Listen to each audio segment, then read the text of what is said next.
Good morning, welcome to a Morning Outlook. This is Kim speaking on Wednesday the 4th of October. So we've seen some action in the market. So I'll just look at the US dollar yen because it just shows it reasonably well. Now I'm trying to get to the bottom of this. It appears that the bond markets have kicked this into action yesterday as such, and that there's the expectation that the Japanese would then intervene, and well, whether it's a self-fulfilling prophecy in some of the markets here as price ran up back into the 150 area. Well, I'm not 100% sure at this stage, but certainly the bond markets are having a bit of an awful time, and the knock-on effect of the US interest rates being high does have an effect, and it's getting pretty jittery out there. So there we go. There's a bit of a note on the background there. Now, news-wise today, then, let me just update this. So we've already had the New Zealand data out, and it's come out in as expected. Morning, Cam. Come out as expected at 5.5 here, so it's in line with expectations. Just looking at what we've got the ADPs today. Useful as a chocolate teapot, but it still creates volatility within the market there at 115. 3 o'clock we got Institute of Supply Management Services. And we've got Lagarde speaking at 5 now, due to speak at Columbia University in New York. Okay, might get some more movement from that, but generally I would imagine most of what she's been saying has already been said. Pre-recorded opening remarks at the ECB conference on monetary policy. Okay, so most of this stuff would be out there. Just waiting, as I said, for the non-farms, the ADP non-farms, and the services data them today. Right. So what's going to be happening with these markets? Well, the likes of the euro and the pound, they did very little tiny ranges yesterday. You see the little tiny bars relatively. We are looking like we're going to continue to the downside. We'll see what happens post 8 o'clock. So often we see this sort of price action only for it to chop around a little bit and push in an opposite direction to the way you expect. As I say, it does look soft. Yesterday, well, okay, we've got the spiky price action. If we get this to this stage of risk off, and the money starts running to dollar full stop, well, we could just see these markets consolidate and drop, etc. We'll see how things go, but it does look soft at the moment. The pound's a very similar picture. Small day yesterday, not really much going on there, chopping along. In fact, if you'd been shorting, what time was that? That started rolling over about 10 o'clock. If you'd been pushing off too soon, yep, it moved a little bit, but only to come back, and it would have probably taken out some of the stops that would have been sitting across there. So iffy market. It's got its pivot swing in there at the moment. That might just roll over some more. The dollar yen, not a lot to be done. There's probably some opportunity to look on the short side of this, but it's highly risky. Maybe a break of the lows here will get things rolling a little bit more. Its scope in terms of movement could be quite big, but if you look at it in terms of in the bigger picture here, yes, it was a sudden move, but it wasn't much bigger than some of these other big days that we've seen. So we can't get too ahead of ourselves. Aussie dollar. Yesterday that had already sold off largely, and well, just trying to bottom out. Maybe here it's done a sort of double bottom ish and broken the highs between the two lows there. It's trying, but it too could.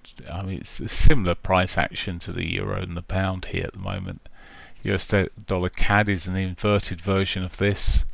So yesterday, well, just pretty much did what the Aussie was doing there, and it's consolidating again. With this consolidation, I'm just wondering whether we'll get another shove on these markets. I'd rather be trading the European markets than the CAD. if it does start breaking. The New Zealand dollar, again, very similar to the Aussie, coming off here. Just looking through, it's very similar pictures right the way through. Cross pairs with the euro yen, for example, just did that horrible spike yesterday, rolling over at the moment. Maybe again we'll see a bigger correction in this yen, but don't want to second guess it. Just wait for the technicals to show us a little bit more. Euro pound not really going anywhere at this stage. Euro Aussie, just looking at what it's doing. It's broken its this structure that was running through, but it's done it all. It did put a little higher low in there, but this could. I was looking yesterday. A lot of these markets have got a similar sort of flaggy on the bigger picture, whether they'll roll over and do some more downside. You've got sort of a trip top on there, and it's broken the lows there. This could, as I say, continue to run back southbound. Euro CAD probably a little bit further in the pile, but it's I was looking for it yesterday to catch into the monthly pivot. It didn't quite get there, but it has had a reaction in that sort of level. Again, just waiting for this to roll over. I've still got the alert set on the break of the weekly pivot there at this stage. We'll see what happens this morning. If it starts moving off, it's quite nice around its daily pivot. Perhaps it's got more downside. Morning, Paul. Okay, Cam, morning. Right, Euro New Zealand dollar. It's been quite good to us of late with some moves, but okay, not far off its monthly retrace there. Again, at this stage, just need to have a bit of patience, see if it starts pulling back southbound again, but for now it's put the higher lows in, so just need to be just a bit careful on that. Hi John. So just need to be a bit careful on what's going on. Right, okay, pound pairs, pound CAD, it's a similar weakness that we're seeing here. I just want to see a bit more confirmation. See the low taken out between those two mini highs there, and maybe we'll get into something here. But in the short term, it's quite messy. Yesterday chopping, Monday, Tuesday, and today, well, it's looking more likely to roll today as I'm looking at it at the moment. But it's just safety. It may just come down, and bounce off that weekly pivot, so hence why waiting for the break. So a lot of patience needed again. It's just the way these markets go. They went well Monday, and then I was probably too patient with them on Monday. Now we're sitting there with we've got some potential, but it's slow, so you just got to sit and wait for them.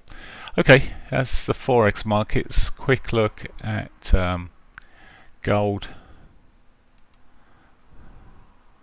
and come off to dailies, and you can see it's just a continuation, gold being sold. See how I rhyme that. Should do this in the form of wrapping them. No, I shouldn't. Okay, so lower highs. Yeah, looking at the lower time frames of gold, looking very soft. Everyone just had that shiver of no, surely not, Kim. Okay, oil markets still really lower highs, lower lows, so now need to see a little higher low to come in here to get back on the long side. But for now, it's sitting there firmly. This trend line is certainly having its effect at this stage, so it needs to break above that. As I said, it really needs to give me a little higher low if I want to get on the long side. Don't really want to be on the short side of this market. It's too strong, so just patience. Equity markets, I will just look at the Nikkei, just show you what's going on there, because it's been dropping like a brick, going down like a lead balloon, as they say. Anyway, it's last 3 days absolutely solid down there. I mean, this isn't just that market. We're seeing the Nifty 50 selling off here. I mean, the S&Ps as we come down, more solid. As I said yesterday, they sort of almost got green light to drop even further, and we're certainly seeing that as traders probably rebalance their holdings, and there's a state of nervousness out there for sure. One thing for sure is the US dollar isn't doing too bad out of it all. Dow Jones off as well, so just all of these markets. Nasdaq was holding back a little bit. It's just trying its best, but it's soft and looking like it's got further downside. Closer to home, the DAX again saw it running down yesterday, already pushing off this morning, looking pretty weak now. We do get some weird old price action around this sort of time. We might get a push back into the daily pivot, which for me would be quite a nice little sell point if it got back there, but we'll see what develops. And the FTSE, well, the FTSE, it really is rolling with the others now. No stopping it, it seems, at this stage. Already broken down. Just looking, as market's open in 3 minutes, the cash market, but it's looking very, very soft. Okay, so not good for equities at the moment. It's not good for gold or oil. It seems to be coming off. Strong dollar, lower price of oil is normally go hand in hand, to be fair. So for the moment, and with the currency markets, etc., it's a case of just sitting there waiting for something nice to come up. I'm sure there'll be something out there, but right, I'll leave it there. I wish you on YouTubers a great day, and I'll get on with the trading room. Bye for now. There we go. Right.